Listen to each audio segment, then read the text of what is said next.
Welcome in, this is the East Carolinian video and I'm Ronnie Moore. Today we will take you through UCONN versus ECU Thursday night in Dowdy-Ficklen Stadium. Here are the panel. That's Dan Hunt, the sports editor, Josh Graham, the football editor, and Jesse Deal and Brian Woodfitch, the football beat writers.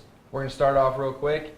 What intrigues you the most about this game, Dan? It's the third consecutive opponent going in that looks like a far inferior team to ECU. And with the first two, they didn't blow them out, let's be honest. And it'd be interesting to see if they can finally put it together, put a complete game together and do what they're supposed to do in what should be a great home environment, blackout game.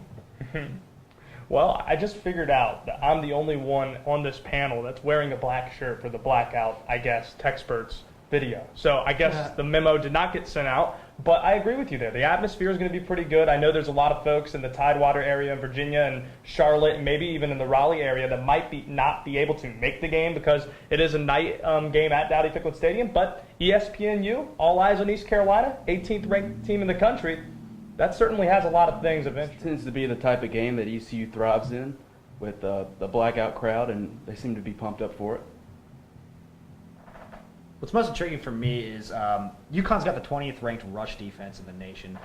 They've got, they run 4 down linemen. They're going to clog up the running lanes in the middle. I think it's going to be interesting to see how Lincoln Riley and Breon Allen attack that UConn front. I mean, yeah, ECU likes to throw the ball, but they've had great success running the ball. You see them run draws on 3rd and 20, and they're picking up first downs. I think we saw it twice in the SMU game. I mean, the way ECU has run the ball has been very underrated. I think they're up for a stiff challenge this week against UConn. So guys, how can ECU avoid a possible upset against UConn since they're definitely an undermatched team compared to ECU? Well, UConn is a 1-5 team, and you have to notice that when you look at their defensive statistics, it's a matter of, I mean, numbers don't lie is a cliche, but they are 1-5. A lot of that may have to do with the type of play that they run offensively. They try to work the clock, just like we saw against South Florida. So that helps your defensive numbers in yards per game. I have to disagree with you on that. When you look at Bob Diaco and his track record, he was at Notre Dame for 4 years. He was the coordinator of that Notre Dame defense that had Manti Te'o that went to the national championship, albeit they got demolished by Alabama. But if you look at his track record, he's a defensive guy, and I think his coaching, his schemes, I think it's really playing into their hand. I don't think that it's just a lie about the numbers on paper. I think that they actually have a really good defense. Carolina has been favorites against SMU and South Florida, both by double digits, and they've had scares in both games, really, whether it's the opportunity for SMU to cut it to a one-possession game in the fourth quarter or trailing 17-7 to South Florida. So how can East Carolina avoid that from happening? I think it's pretty simple. Just stay to what they do, running the ball in addition to their offense with Shane Carden and Justin Hardy. I think that's the reason why they won against South Florida, because at halftime, although they didn't have a great first half, they had a lot of penalties, they didn't get away from running the football. So if they get frustrated against UConn early in the game because, like you mentioned with Diaco and what he does and what he has done in his career at Notre Dame, if they find a way to shut down the run early on, East Carolina needs to continue hammering away at that because that's what they do when they're playing at their best. Don't turn over the ball, interceptions, fumbles, and don't get the penalty bug because East Carolina had 13 against South Florida. If they do all of these things, they're going to coast on Thursday night, and they really should. And sticking to their game plan is something that has come with Lincoln Riley's maturity as an offensive coordinator. I mean, he talked about that earlier this week, that maybe I wouldn't have done that a couple of years ago. Well, I mean, it hasn't been said yet, but just score first. I mean, if this, you don't want to give UConn any glimmer of hope that they have a chance to win this game. This is a game that they have circled on their calendar, and they really want to come out of Dowdy-Ficklen with a win. You score first, you get on them early. I think, if they can score first, get the lead, play with the lead, I think that, ECU should be able to take care of business. And simply put, you have 2 of the best offensive players in the conference. Get them on the field as much as possible. Yeah. Limit UConn's possessions. Increase yours. So what players will have a breakout game this time? We've seen a lot of different players step up this year. Which players do you think will have a breakout game? I expect Breon Allen to have another big game. He really showed up big against South Florida. And also, I believe Isaiah Jones will have a game. He only caught 4 catches, if I believe, against South Florida. I think he's going to come back and do better. Shane Carden threw for a season-low 250 yards, and I expect him to improve too.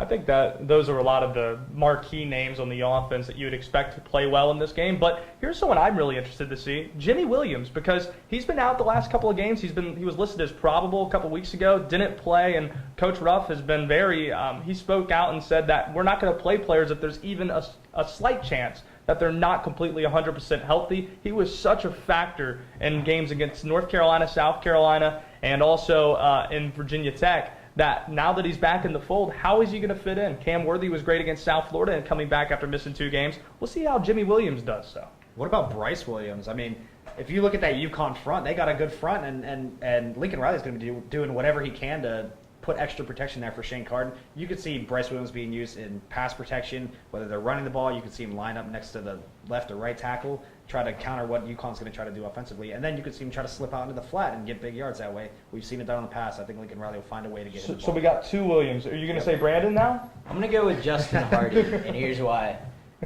You don't want to focus on anything but winning games. I understand that.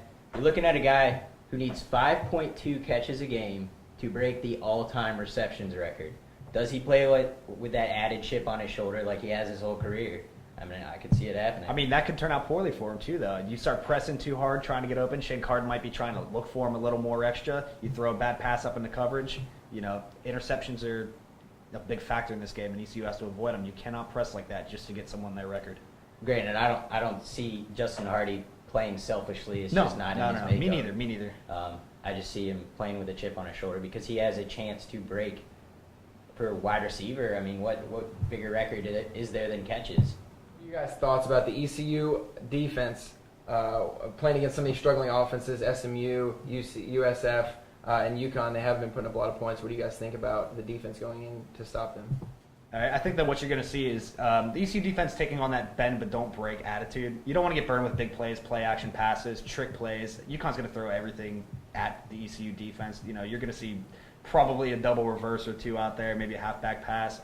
It's things that ECU's been burned with in the past, and I think that our defensive coordinator Rick Smith has that under control. But it's going to be interesting to see how the corners do in covering the receivers and make sure they don't get burned on a big trick play. And I guess the biggest thing I want to watch for is how UConn works their offense, because it's another week where they have an unproven quarterback playing against East Carolina, and what SMU did kind of was a little bit of a blueprint to maybe beating East Carolina, and that is testing the linebackers in pass coverage, whether it's the short intermediate routes that SMU ran to get the 24 points, was something that Rick Smith hadn't seen on tape from them all year long, so we kind of booked it as, okay, they didn't see it on tape, that's why they didn't do so well. Well, South Florida did the same exact thing with their quarterback as well, so we'll see if UConn is able to do that and if East Carolina has any answers this time around.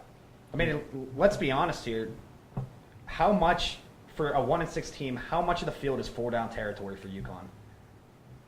You know, I don't think they want to settle for field goals. I think they want to go for touchdowns. I think that even if they're hanging around the 45, maybe their own 45 or ECU's 45, you can see them go for it on a 4th and 3 and under. Okay, guys, prediction time. What are you guys' predictions of the ECU UConn game Thursday night in Dowdy-Ficklen Stadium? I'm going to have to go ECU 38-14. I think their offense is going to roll like they always do. I think the defense is going to come out and play well against this UConn offense. They've struggled. I think ECU is just going to take care of business the way that they have these past 2 weeks. It's not going to be too flashy, but I think they're going to get the job done. I'm taking the Pirates 31-10. I believe they're going to come out with some confidence and play like they did in the second half against South Florida. I have East Carolina winning 35-13 for the reasons I said earlier, that if they don't fumble the ball, throw interceptions, they should have 0 problems beating the Huskies on Thursday night. And it's not too early to look at it. Tuesday, the first college football playoff comes out. East Carolina wants to be a part of that for certain. I've got the Pirates rolling in this one, 38-3. I mean, it's finally time that they need to put a blowout together, and they know that. And I think they're ready in that home environment, blackout game.